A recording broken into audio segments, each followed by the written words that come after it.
sir. Actually, according to that clause 1 of section 6, one thing is there, the nominated member or the elected, they are having the 3-year tenure.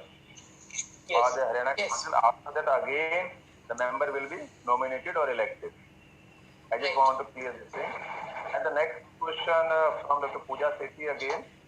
Ma'am, which section of the council you feel are actually giving it teeth?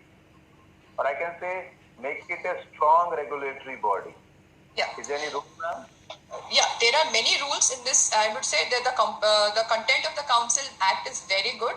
As I talked about the composition also, in the governing body itself, out of 12, 7 are physios. In the executive committee also, out of 7, 4 are physiotherapists.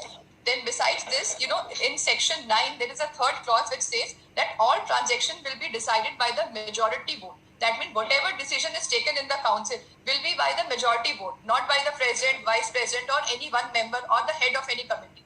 So whatever committees will be there, the majority will take the decision in all the committees.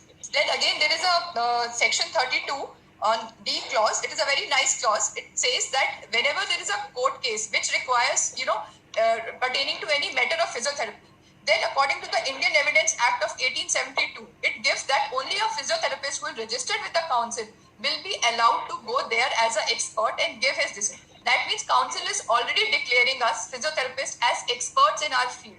It is not that on my behalf an orthopedician or somebody else will go and tell them about the physiotherapy part.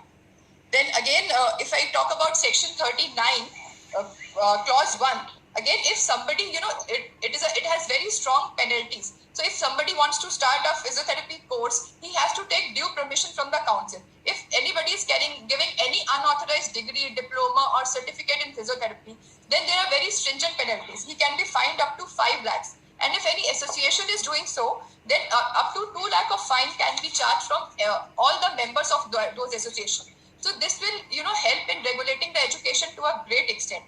Then again, section 40 also has a very strong clause too. It will go a long way, controlling quackery in the state. It states that no person who does not have qualification of physiotherapist will be allowed to practice as physiotherapist in state of Haryana.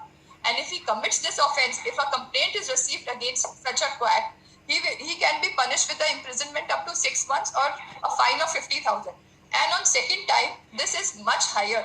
He can be imprisoned for 1 year and there can be a fine of 2 lakh rupees.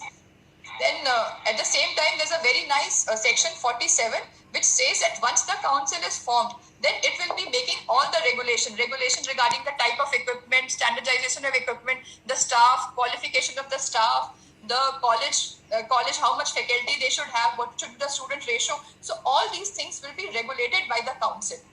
Then the last section, but not the least, the 48th section, it gives a lot of flexibility. It states that if there is any difficulty arising in whatever the provisions of council are there, and if we want to make any amendment, so within 2 years of formation of this council, we can forward the same to government and the suitable amendments can be made. So overall, the council structure is providing a lot of flexibility and it is a strong council with strong acts in it.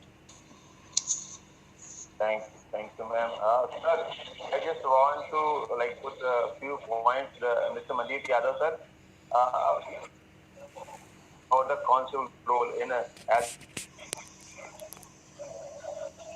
physiotherapy profession, sir. What's your view, sir? So I would like to approach this question from point of view of 2 different setups. First is the institution and second is the individual physiotherapist professional which is concerned with the act. Now if you go through the act, you will see that section 18, 19, 23, 24, 25. These are the sections which deals with the education standards that have to be maintained.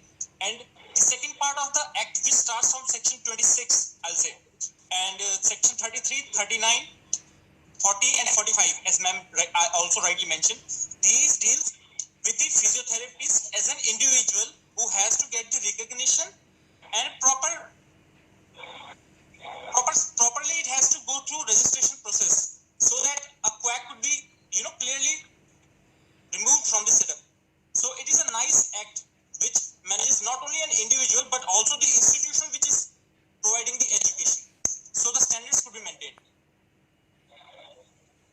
Thank you a lot, sir.